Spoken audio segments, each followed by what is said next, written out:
Okay, question number 5. A line in the xy plane has a slope of 1 by 9. That means slope is equal to 1 by 9 and passes through the point 0 and 14. Which equation represents this line?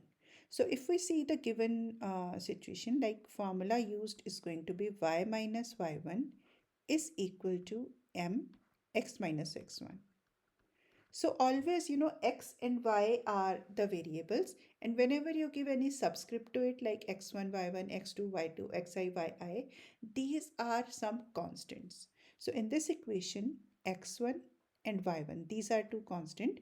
You have to simply plug the numbers. So y minus 14 is equal to 1 by 9 x minus 0. Now let's not write it because x minus 0 is not going to change anything. So that is equal to y minus 14 is equal to 1 by 9x. Okay, let's take 14 to the other side and let's see what format of answer is given to us. Yes, the same format. 1 by 9x plus 14. So D is the right option. Okay, question number 6. So the question is, line C intersects parallel S and T. What is the value of X? Okay, so C is the transversal here, and S is parallel to line T. This is the symbol of parallelism.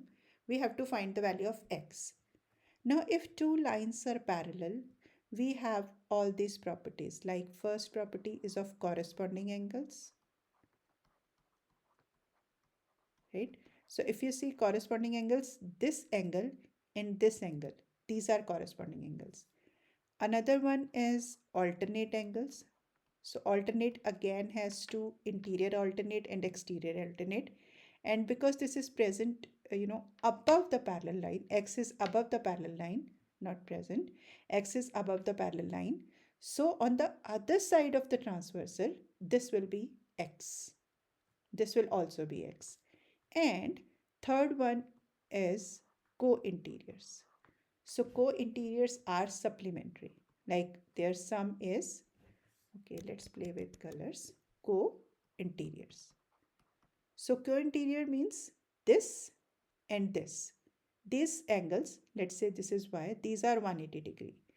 Now, if we check our question, x is not at all related to 100x directly, right? But it is like, it can be solved it, this and this are forming a linear pair, or this and this are forming a linear pair.